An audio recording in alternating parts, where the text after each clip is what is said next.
அனைவருக்கும் நல்வாழ்த்துக்கள். இன்றைக்கி நம்ம என்ன பார்க்க போகிறோம்னா 8th ஸ்டாண்டர்ட் டேர்ம் 2ல் இருக்கக்கூடிய unit 1 prose Sir Isaac Newton the ingenious scientist. அதாவது சர் ஐசக் நியூட்டன் இவர் தனித்துவமான விஞ்ஞானி. இன்ஜீனியஸ் அப்படின்றது தனித்துவம். ஸோ அதில் ஆத்தர் யார் பார்த்தீங்கன்னா நாதனியல் ஹார்தான். ஸோ நம்மளுக்கு ஒரு வார்ம் அப் கொஷின்ஸ் கொடுத்துருக்காங்க.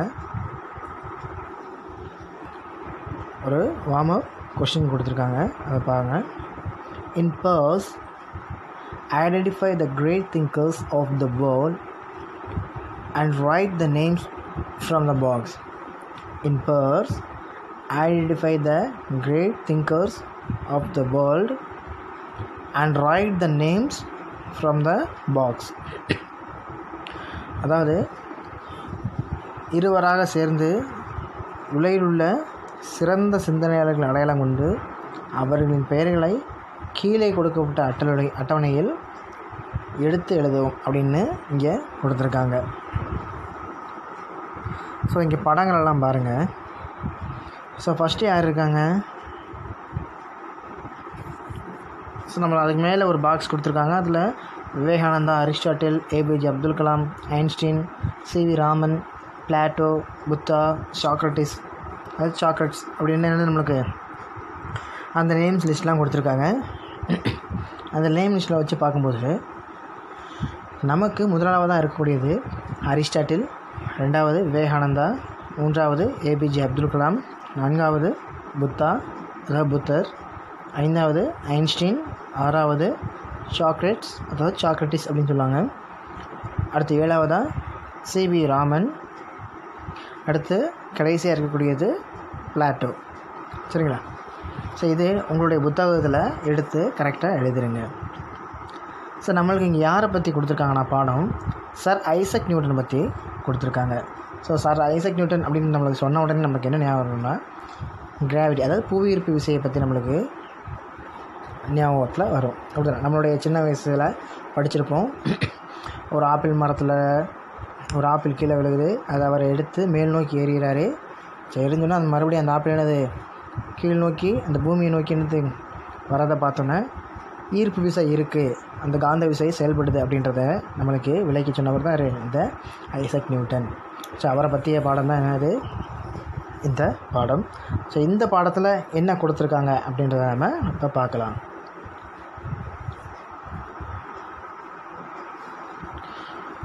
On Christmas Day in the year 1642, Isaac Newton was born at the small village of Ulstrab in England. Little did his mother think when she beheld her newborn babe that he was destined to explain many matters which had been a mystery even since the creation of the world. So ஒரு Christmas தினத்தின்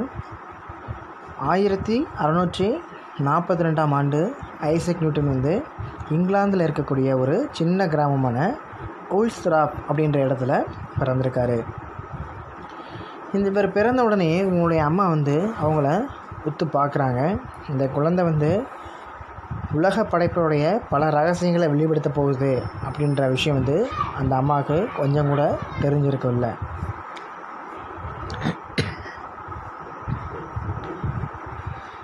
அடுத்ததாக Isaac's father being dead, Mrs. Newton was married again to a clergyman and went to reside at North Witham. So ஐசக்கோட அப்பா இறந்ததுக்கப்புறம் அவங்க அம்மா ஒரு பாதிரியாரை திருமணம் செஞ்சுட்டாங்க. கிளர்ஜிமேன் அப்படின்றவங்க பாதிரியார். சரிங்களா? ஸோ அவங்க திருமணம் மறு திருமணம் என்ன பண்ணிட்டாங்க, அவங்க செஞ்சுக்கிட்டு அவங்க வடக்கு வித்தாம் அப்படின்ற ஒரு பகுதிக்கு வசிக்கிறதுக்கு போயிட்டாங்க. Her son was left to the care of his good old grandmother, who was very kind to him and sent him to school. So இவங்க அம்மா போனதுக்கப்புறம் அவங்களுடைய கிராண்ட்மா என்ன பண்ணுறாங்கன்னா அவங்கள பார்த்துக்கிறாங்க. ஸோ அவங்க ரொம்ப கருணை மிக்கவங்க. உங்களுடைய கவனிப்பில் தான் என்னது இந்த ஐசக் நியூட்டன் வந்து இருந்தார். அவருடைய பாட்டி அவரை ஸ்கூலில் போய் சேர்க்குறாங்க. In his early years Isaac was chiefly remarkable for his ingenuity in all mechanical occupations. He had a set of little tools and saws of various sizes manufactured by himself. With the aid of this, Isaac contrived to make many curious articles at which he worked with so much skill that he seemed to have been born with a saw or chisel in his hand. So அந்த lines கொஞ்சம் இங்கே போயிடுச்சு. சரிங்களா? சரி பாருங்கள். So அப்போ என்ன சொல்கிறாங்கன்னா, இவங்க வந்து சின்ன வயசில் இருந்தே நியூட்டன் வந்து இயந்திரங்களை இயக்கிறதுல அவர் ஒரு கை தேர்ந்தவராக இருந்தார். சரிங்களா? சின்னதும் பெருசுமா என்ன பண்ணுறாருன்னா பல கருவிகள் வந்து அவர்கிட்ட இருந்துச்சு. சில கருவிகள் என்ன பண்ணுறாருன்னா அவரே என்ன பண்ணுறாரு, உருவாக்கம் செஞ்சுருக்காரு. அவருடைய திறனை பார்த்தா பிறக்கும்போது என்னது கையில் ரம்பம் சுத்தியல் எல்லாமே இருந்து பிறந்தவராக என்னது இருக்கக்கூடிய அளவில் வியக்கும் வண்ணமாக இது அமைஞ்சது.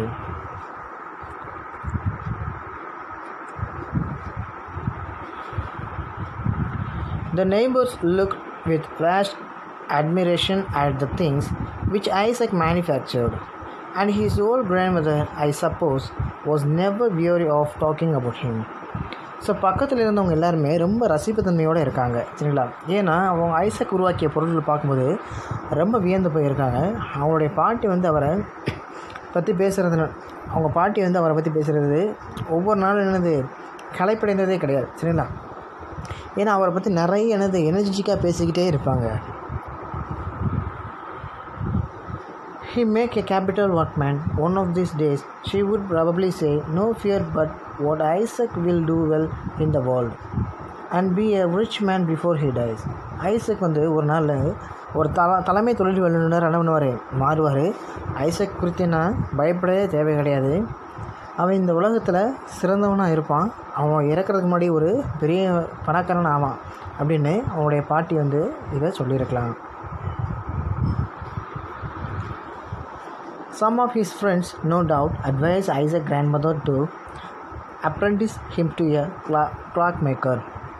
For besides his mechanical skill, the boy seemed to have a taste for mathematics, which would be very useful to him in that profession. And then, in due time, Isaac would set up for himself and would manufacture curious clocks like those that contain sets of dancing figures which issue from the dial plate when the hour is struck, or like those where a ship sails across the face of the clock and is seen tossing up and down on the waves as often as the pendulum vibrates. So உங்களுடைய சில நண்பர்கள் என்ன பண்ணுறாங்கன்னா, உங்கள் பாட்டிகிட்ட வந்து Isaac வந்து ஒரு தொழிலை கற்கிறதுக்கு அனுப்பிவிடுங்க அப்படின்னு சொல்கிறாங்க. அது எங்கே அனுப்ப சொல்கிறாங்கன்னா, ஒரு கடிகாரம் செய்யக்கூடிய ஒரு ஆள்கிட்ட, அந்த உற்பத்தி செய்யக்கூடிய இடத்துல ஆள்கிட்ட வந்து அனுப்புங்க அப்படின்றத வந்து சொல்கிறாங்க. ஸோ இந்த அறிவுரையை வந்து அவங்க பாட்டி அவங்க வந்து அக்செப்ட் பண்ணிக்கலாம். சரிங்களா? ஸோ அதில் வந்து எந்த ஒரு சந்தேகமும் இல்லை அப்படின்றத இங்கே சொல்கிறாங்க. இயந்திரங்களை எப்படி இயக்கணும் அப்படின்றது மட்டும் இல்லாமல் ஐசக்குக்கு அந்த கணிதத்தின் மேலே ரொம்ப ஈடுபாடு இருந்துச்சு. இந்த ஈடுபாடு வந்து இந்த தொழிலில் உதவும், அதாவது இந்த வாட்ச் செய்கிற இந்த தொழிலில் வந்து உதவும் அப்படின்றத ஐசக் நினச்சார். அதே மாதிரி அந்த ஐசக் வந்து எல்லாருமே வியக்கணும்னு என்ன பண்ணுறாங்கன்னா கடிகாரங்களை வந்து உற்பத்தி செய்வார். சரிங்களா? அந்த வாட்சஸ். சரிங்களா? அந்த ஐசக் நியூட்டன் வந்து எல்லோரும் வியக்கும் வண்ணம் என்ன பண்ணுறாரு, அந்த கடிகாரங்களை உற்பத்தி செய்கிறாரு. சில கடிகாரங்கள் வந்து நடமாடும் உருவங்கள் வந்து அதில் தெரியும். சரிங்களா? இப்போ பார்த்திங்கன்னா நம்ம இப்போ வந்து டெக்னாலஜிஸ் ரொம்ப இம்ப்ரூவ் ஆகிடுச்சு, அப்படி தானே? இப்போ எல்லாமே நம்ம கேஜெட்ஸ் வந்து நிறைய கேஜெட்ஸ் வந்து நிறையா வந்துக்கிட்டு இருக்குது. ஸோ அப்போ அந்த ஐசக் நியூட்டன் என்ன பண்ணிட்டாங்கன்னா, அதுவும் நடனம், அதை டான்ஸ் ஆடக்கூடிய அளவுக்கு என்னது அந்த உருவங்கள் தெரியக்கூடிய அளவு கடிகாரங்களை தயார் பண்ணியிருக்காரு. அதே மாதிரி ஒவ்வொரு மணி அடிக்கும் பொழுதும் அந்த கடிகாரங்க முகப்பில் அந்த கப்பல் மிதந்து என்னது அந்த அலைகள் நடுவில் இருந்து அந்த வேவ்ஸில் என்னது போகிற மாதிரி தெரியும் அப்படின்றத சொல்கிறாங்க. அடுத்ததாக கடிகார பெண்டுலம் அசையும் போது அந்த அலைகள் வந்து உயர்ந்து தாழ்வதை போல் என்னது தெரியுது அப்படின்னும் இங்கே சொல்கிறாங்க. அடுத்ததாக indeed there was some ground for supposing that Isaac would devote himself to the manufacture of clocks, since he had already made one of a kind which nobody had ever heard of before. It was set going not by wheels and weights like other clocks, but by the dropping of water. This was an object of great wonderment to all the people in the neighborhood, and it must be confessed that there are few boys or men either who could contrive to tell what o'clock it is by means of a bowl of water. So இங்கே என்ன சொல்கிறாங்கன்னா, அந்த Isaac வந்து கடிகாரங்கள் செய்கிறதுல வந்து தன்னை அர்ப்பணிச்சிக்கிறாரு அப்படின்ற அளவுக்கு இங்கே இருந்துச்சு. ஏன்னா இது வரைக்கும் யாருமே உருவாக்காத அளவுக்கு, கேள்விப்படாத அளவுக்கு என்ன பண்ணுறாங்கன்னா இந்த கடிகாரத்தை வந்து ஐசக் வந்து உருவாக்குறாரு. மற்ற கடிகாரங்கள் வந்து கனமான பொருள் இல்லைன்னா சக்கரங்கிற உதவியில் தான் இந்த இயங்கும். சரிங்களா? ஸோ அந்த காலத்தில் அப்போ இருந்த காலகட்டங்களில் ஒரு கடிகாரம் இருக்குன்னா அந்த கடிகாரம் ஒரு கனமான பொருளாலேயோ அல்லது சக்கரங்களின் உதவியாலோ என்ன பண்ணும், இயங்கும் அப்படின்றத சொல்கிறாங்க. ஆனால் ஐசக்கோடைய புதிய கடிகாரம் வந்து கொஞ்சமாக தண்ணி விட்டாலே, அதாவது நீர் விட்டாலே போதும், அது என்ன பண்ணிடும், இயங்க தொடங்கிறோம் அப்படின்றத சொல்கிறாங்க. ஆனால் அங்கே சுற்றி இருந்த மக்களுக்கு வந்து இந்த கடிகாரங்கள்லேருந்து வியர்ப்பு ஆழ்த்தினாலுமே பாதி பேருக்கு அந்த கடிகாரத்தை எப்படி பயன்படுத்தணும் அப்படின்றது தெரியல. சில சிறுவர்களும் ஒரு சில பெரியவர்களும் மட்டும்தான் இதை வந்து யூஸ் பண்ண முடிஞ்சிச்சு. சரிங்களா? பயன்படுத்த முடிஞ்சிச்சு. அப்படின்றத வந்து இங்கே வந்து வெளிப்படையாக என்ன பண்ணுறாங்க, ஒத்துக்கு தான் வேணும் அப்படின்றத இங்கே சொல்கிறாங்க. அடுத்ததாக besides the water clock, Isaac made a sundial. Thus his grandmother was never at a loss to know the hour, for the water clock would tell it in the shade and the dial in the sunshine. The sun dial is said to be still in existence at Ulstrop அந்த இடம் பேர். சரிங்களா? Ulstrop on the corner of the house where Isaac dwelt. So இந்த நீர் கடிகாரம் மட்டும் இல்லாமல் Isaac வந்து ஒரு சூரிய கடிகாரத்தை என்ன பண்ணுறாருன்னா வடிவமைக்கிறாரு. ஸோ அது எதுக்குன்னா ஐசக்குடைய பாட்டிக்கு மணி என்ன அப்படின்றது தெரிஞ்சுக்கொள்கிறது வந்து இது கஷ்டமே கிடையாது அப்படின்றத சொல்கிறாரு. இந்த நீர் கடிகாரம் வந்து நிழலை வச்சு, அதாவது ஷேடை வச்சு என்ன பண்ணணும், மணியை சொல்லும் அப்படின்றத வந்து சொல்கிறாங்க. அந்த சூரிய கடிகாரம் வந்து அந்த சூரிய ஒளியில் மணி என்னன்றது தெரியும் அப்படின்றத இங்கே சொல்கிறாங்க. சரிங்களா? அடுத்து அந்த சூரிய கடிகாரம் வந்து உல்ஸ்ட்ராப் அந்த இடம், சரிங்களா, அங்கே இருக்கக்கூடிய அவரை வீட்டில், ஐசக்கு இருந்த அந்த வீட்டில் வந்து இன்னும் கூட இருப்பதா என்னது அவங்க சொல்கிறாங்க.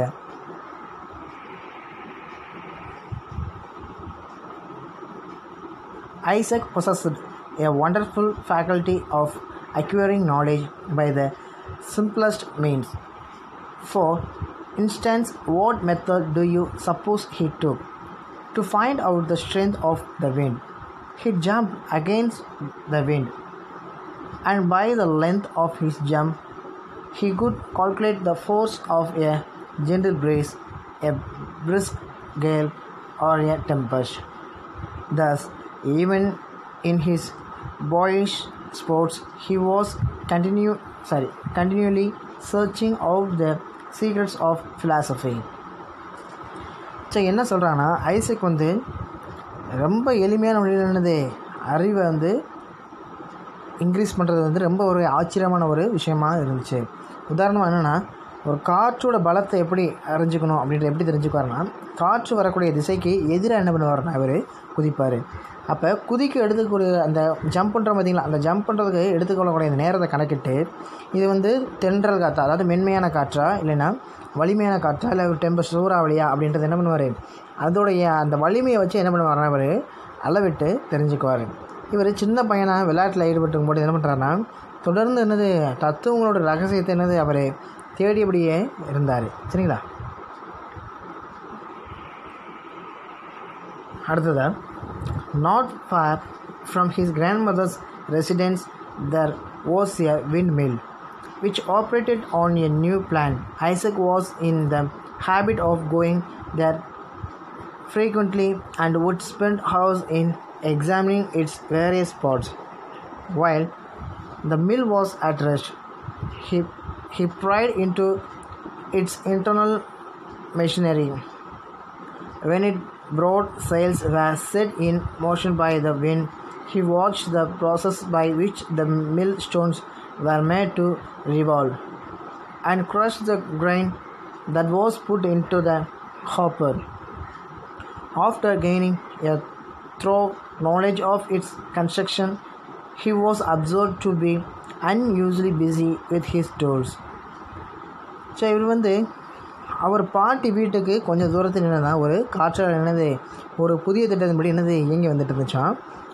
அந்த காற்றாலைக்கு அடிக்கடி இவர் போய் அந்த பகுதியில் என்ன பண்ணுறாருன்னா இவர் ரிசர்ச் பண்ணுறார். சரிங்களா? பரிசோதிக்கிறார். அப்படி பரிசோதித்து வரது அவர் ஒரு வழக்கமாகவே அவர் வச்சுக்கிட்டு இருக்காரு.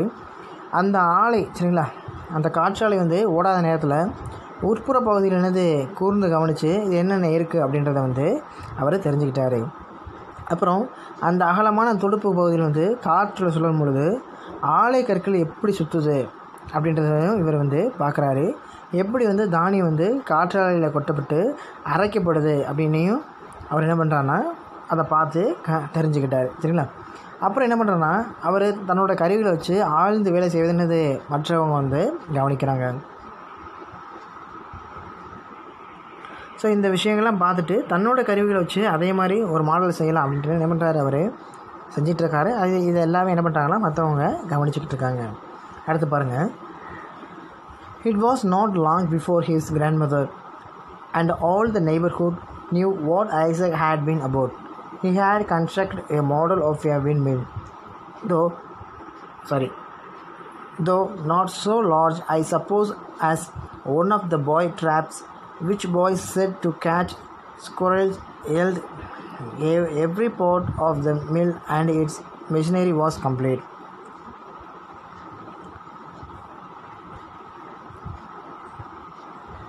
Its little sails were neatly made of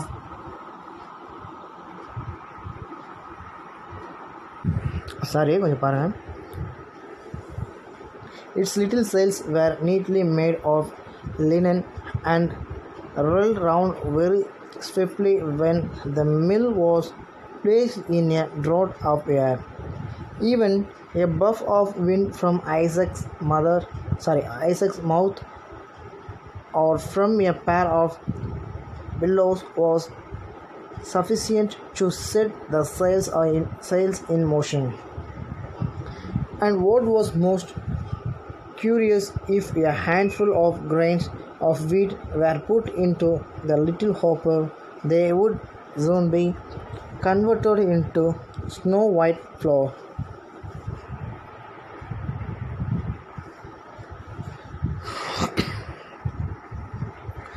சரி, என்ன சொல்கிறாங்கன்னா இவர் சீக்கிரம் என்ன பண்ணுறாங்க, அவங்களோட பாட்டி அப்புறம் சுற்றி இருக்கக்கூடியவங்க ஐசக் என்ன செய்கிறாங்க அப்படின்றத இவங்க தெரிஞ்சுக்கிட்டாங்க. இவங்க அந்த அசல் காற்றாலை மாதிரி இவர் வடிவமைச்சிட்டு இருந்தார். அங்கேருந்து ஒரு சின்ன பசங்கள் எல்லாமே அணில் பிடிக்க பயன்படுத்தக்கூடிய அந்த சின்ன பொறி கட்டி என்ன பண்ணுறாங்கன்னா இவர் அந்த வடிவத்தில் என்ன பண்ணுறாங்கன்னா இவர் செஞ்சுருக்காரு. சரிங்களா? ஆனால் காற்றாலை இயந்திர பகுதியில் எல்லாமே அதில் இருந்துச்சு. சரிங்களா? அந்த சைஸ் பார்த்திங்கன்னா அணில் பிடிக்கக்கூடிய அந்த சின்ன பெட்டி மாதிரி தான் இருக்குது. ஆனால் அந்த காற்றாலைக்குள்ளே என்னென்ன பகுதியெலாம் பார்த்தாரோ அது எல்லாமே என்ன பண்ணுறாரு, அந்த பெட்டிக்குள்ளே இவர் செஞ்சுருந்தார். அப்புறம் சின்ன துடுப்புகள் காற்றில் வேகமாக என்ன பண்ணுச்சுன்னா சுற்றுச்சு. சரிங்களா? அது எல்லாம் துணியால் செய்யப்படுச்சு. என்ன துணினா லினன் அப்படின்ற ஒரு துணியால் செய்யப்பட்டிருந்துச்சு. ஐசக் காற்றாலை இடத்துல என்ன பண்ணுறாங்கன்னா அதை வச்சார்.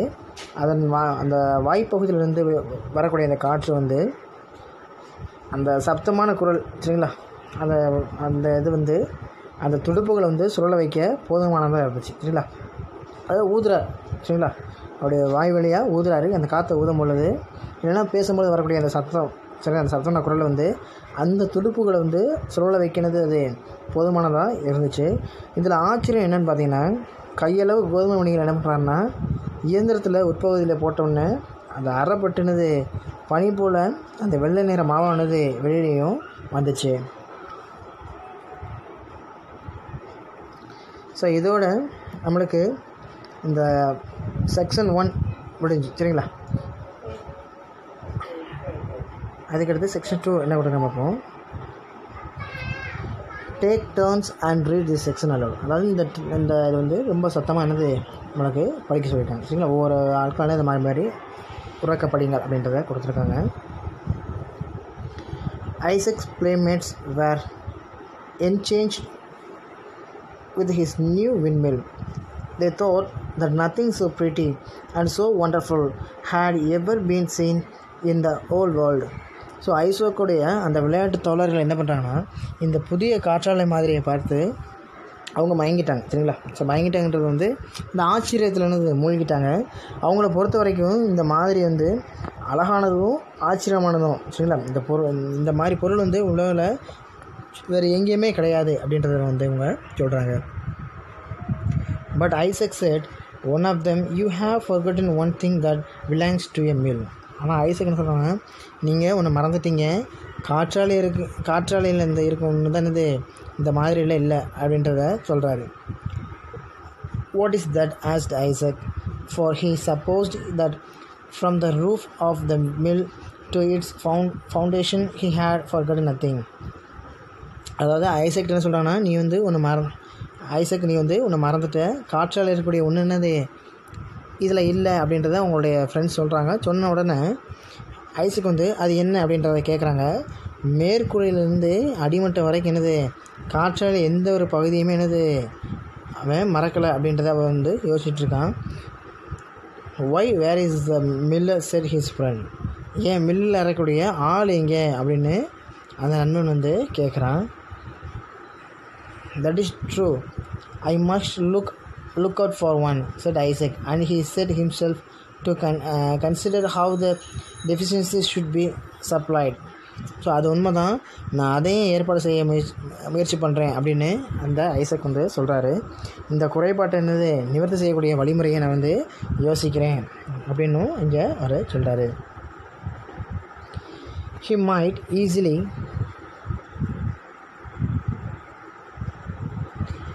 might easily have made the miniature figure of a man, but then it would not have been able to move about and perform the duties of a miller.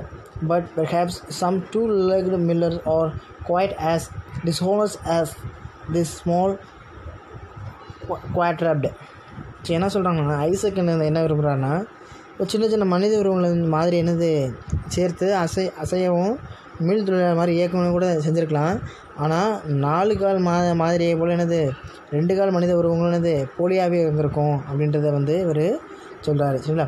அதாவது அந்த மில் செஞ்சுருக்காரு பார்த்தீங்களா, அந்த பெட்டி மாதிரி, அதுக்கு வந்து 4 தூண் மாதிரி பில்லர்ஸ் மாதிரி வச்சுருக்காங்க. அந்த 4 கால் மாதிரி போல் இந்த 2 கால் மனித உருவனது போலியாகவே இருந்திருக்குமே அப்படின்ட்டு அவர் யோசிக்கிறாரு.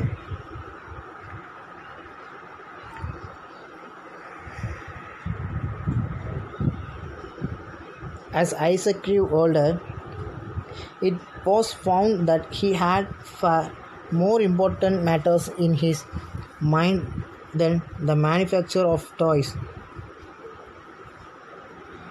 like the little windmill. So Isaac வந்து வளர்ந்து பெரிய ஆளாக ஆகிட்டார். ஸோ பொம்மை காற்றாலை செய்வதை விட முக்கியமான பணி அவருடைய மனசில் இருந்துச்சு. என்னென்னா, all day long, if left to himself, he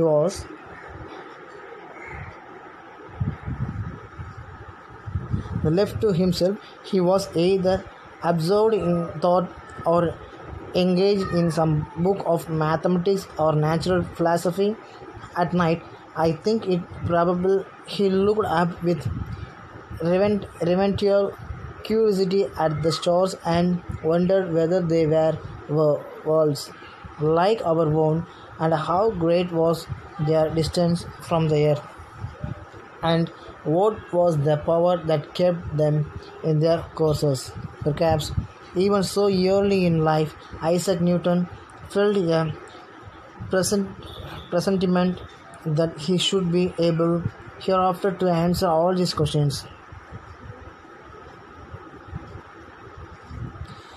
so என்ன சொல்கிறாங்கன்னா, இப்போ நாள் முழுசும் அவருடைய இந்த ஐசக் தனக்குள்ள என்னது சிந்தனையெல்லாம் ஆழ்ந்து போய்கிட்டே இருக்கார், சரிங்களா?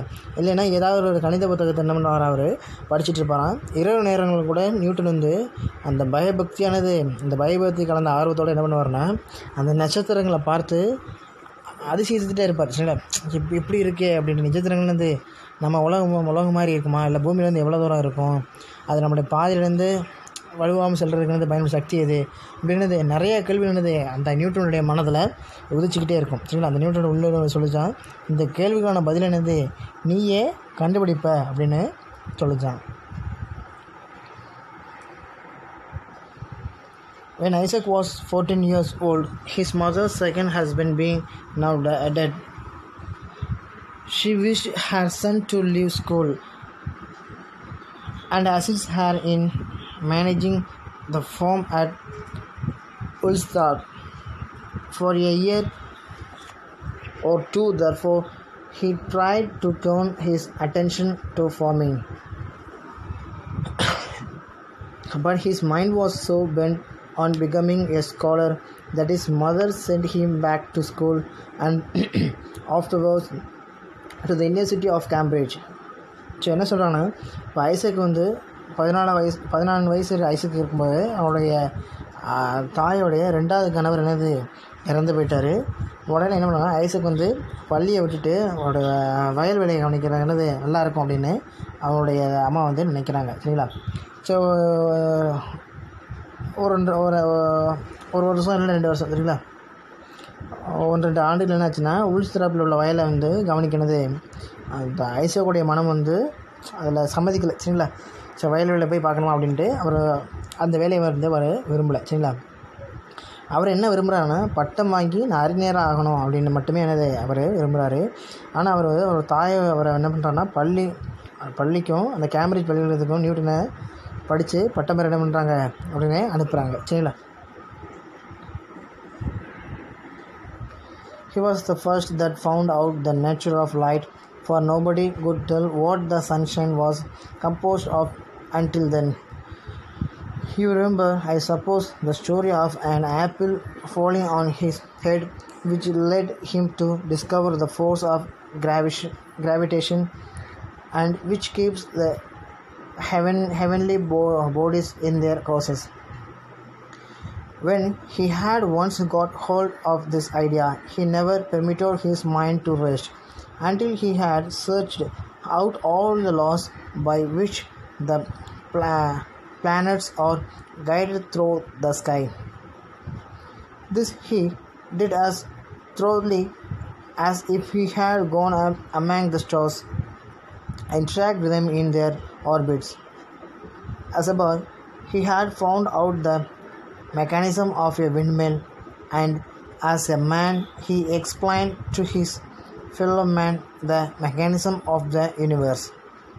ஸோ இந்த பேரை என்ன சொல்கிறாங்கன்னா, அந்த சூரிய ஒளியுடைய இயல்பு குறித்து ஃபஸ்ட்டு கண்டுபிடிச்ச நபர் யார் அப்படின்னா இந்த ஐசக் நியூட்டன் தான்.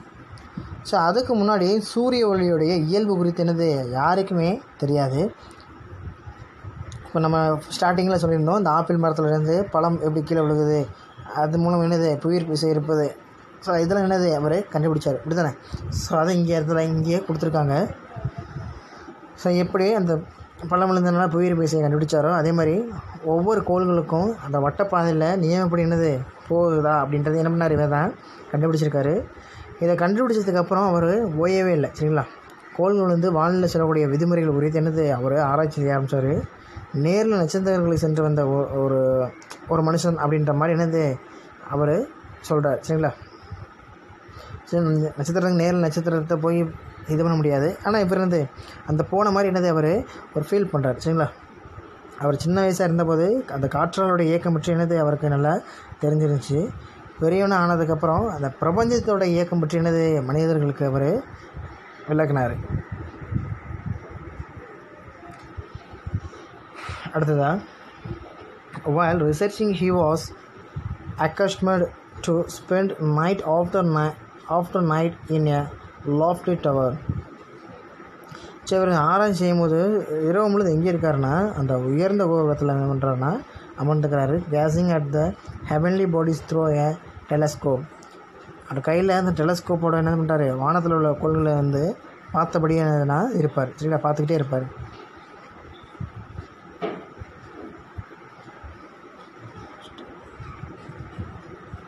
His mind was lifted above the things of this world. He may be said indeed to have spent the greater part of his life in worlds that lie thousands and millions of miles away. For where the thoughts and the heart are, there is our true existence. இந்த உலக காரியங்களை விட மிக உயர்ந்த சிந்தனை என்னது அவர்கிட்ட இருந்துச்சு. ஸோ தன்னோட வாழ்நாளில் பெரும்பகுதி என்ன பண்ணுறாருன்னா அவர் உலகத்தில் இருக்கக்கூடிய பல்லாயிரக்கணக்கான மைல் தூரத்தில் என்ன பண்ணாருன்னா செலவழித்தார் அப்படின்னு தான் இங்கே சொல்லணும். நம்மளுடைய எண்ணமும் இதயமும் எங்கே இருக்கோ அங்கே என்னது நம்மளுடைய இருப்பிடமும் இருக்குது அப்படின்றத இங்கே சொல்கிறாங்க.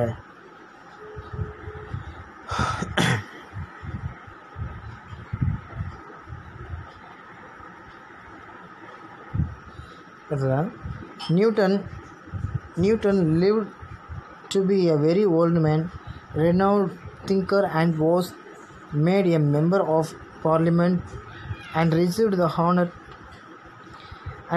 honor of knighthood from the king. But he cared little for earthly fame and honors and felt no pride in the vastness of his knowledge. All that he had learned only made him feel how little he knew in comparison to what remained to be known. So Newton வந்து அவருடைய முதுமை காலம் வரைக்கும் அவர் வாழ்ந்தார். அவருடைய புகழ் வந்து ரொம்ப அதிகமாக இருந்தது. அது மட்டும் இல்லாமல் இவர் பாராளுமன்றத்தில் ஒரு உறுப்பினராகவும் ஆனார். அரசு இவருக்கு சர் அப்படின்ற பட்டத்தையும் இவருக்கு கொடுத்துச்சு. இந்த உலகத்தில் புகழ் மரியாதை அவர் அதெல்லாம் என்னது அவர் பெருசாகவே நினச்சதில்லை. சரிங்களா, அவரும் தன்னுடைய அறிவு குறித்து என்னது பெருமை கொண்டதும் கிடையாது. அவர் அதிகமாக அறிய என்னது அந்த அறிவு அவரை பணிவுள்ளவனாகவும் என்னது அவரை மாற்றுச்சு. சரிங்களா, அவர்கிட்ட எந்த ஒரு கர்வமுமே என்னது அவர்கிட்ட இங்கே கிடையாது. ஏன்னா கற்றது கைமண அளவு அப்படின்றது வந்து அவர் தெரிஞ்சிருந்தார்.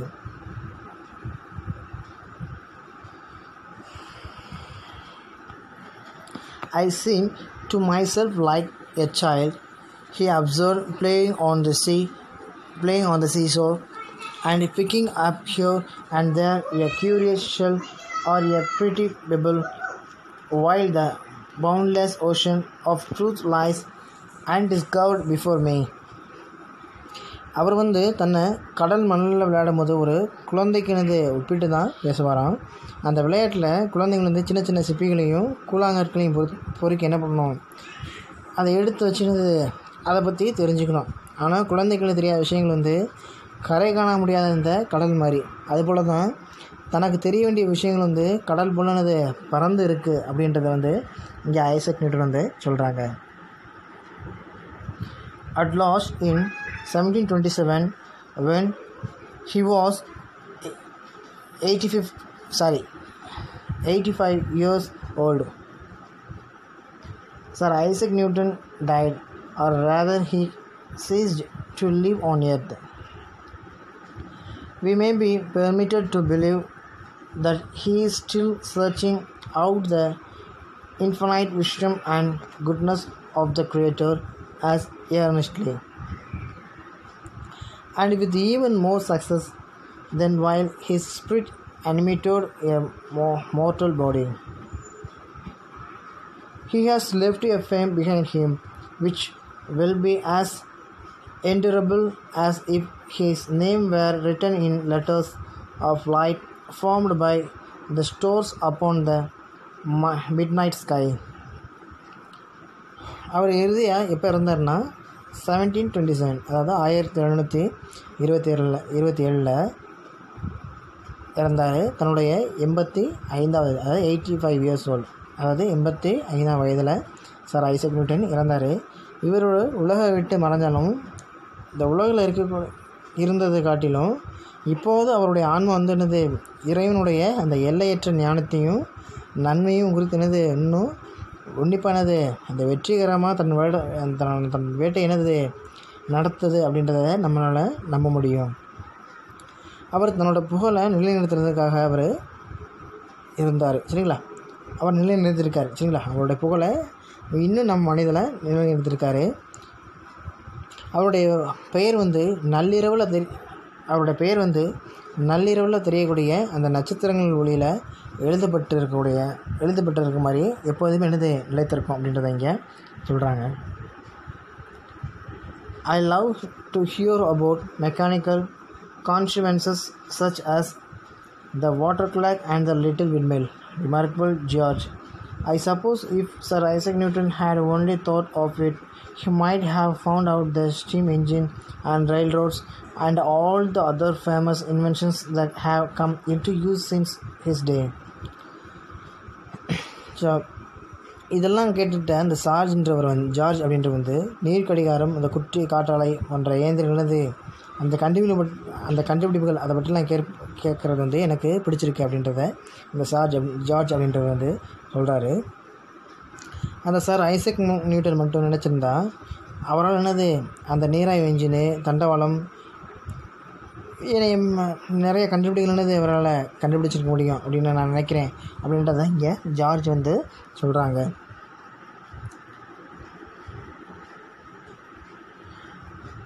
Very possible, he might, replied Mr. Temple, and no doubt a great many people would think it more useful to manufacture steam engines than to search out the system of the universe. Other great astronomers beside Newton have been endowed with mechanical genius. There was a David Rittenhouse, an American. He made a perfect little water mill when he was only 7 or 8 years old. But this sort of ingenuity is but a mere trifle in comparison with the other talents of such men. So இங்கே என்ன சொல்கிறாங்க, நீங்கள் சரியாக சொன்னீங்க அப்படின்னு mister temple அப்படின்றவர் சொல்கிறாரு. நிறைய பேர் நினைப்பாங்க பிரபஞ்சத்தை காட்டிலும் அந்த நீராவி என்ஜின் கண்டுபிடிப்பு தான் அதிக பயனுள்ளது அப்படின்றத நினைப்பாங்க. அதான் நியூட்டனை தவிர வேறு பல வானிலை அறிஞர்கள் இயந்திர இயக்க மேதனத்தோடு இருந்திருக்காங்க அப்படின்றத இங்கே எடுத்து சொல்கிறாங்க. அந்த டேவிட் ரிட்டன்ஹவுஸ் அப்படின்ற அமெரிக்கர் ஒரு சிறிய நீராலை தனது 7வது இல்லைன்னா 8வது வயசுலேருந்து செஞ்சுருக்காரு அப்படின்றத சொல்லிடுறாங்க. இந்த திறன் அவருடைய மற்ற திறமையோடு ஒப்பிட்டால் அது சின்னது தான் அப்படின்னு சொல்லி இந்த லெசனை முடிக்கிறாங்க. ஸோ இந்த சார் ஐசக் நியூட்டன் தன்னுடைய சிந்தனைகள் மூலம் என்ன பண்ணுறாரு, நிறைய கண்டுபிடிப்புகளை கண்டுபிடிக்கணும் அப்படின்றத இந்த லெசன் மூலமாக நம்மளுக்கு சொல்கிறாங்க. அதே மாதிரி நம்மளுடைய வாழ்வில் நம்மளுடைய திறமையை பயன்படுத்தி இது போன்ற புதிய கண்டுபிடிப்புகள் என்ன பண்ணணும், தனித்துவமாக இருக்கணும் அப்படின்றத இந்த பாடம் மூலமாக நமக்கு விளக்குறாங்க. இதோட இந்த பாடம் முடிஞ்சது. ஸோ ஃபஸ்ட்டு டேமுக்குரிய அந்த பிடிஎஃப் ஃபைல், அதாவது கைடு, சரிங்களா, அந்த கைடு நான் உங்களுக்கு சென்ட் பண்ணி விட்றேன். ஸோ அதில் தமிழ் மீனிங்ஸ் கொஞ்சம் இருக்கும், அதை பார்த்து நீங்கள் கொஞ்சம் அந்த ஃபஸ்ட்டு டேமுக்குரிய நீங்கள் கொஞ்சம் ரெஃபர் பண்ணுவீங்க. ஓகேவா? தேங்க்யூ.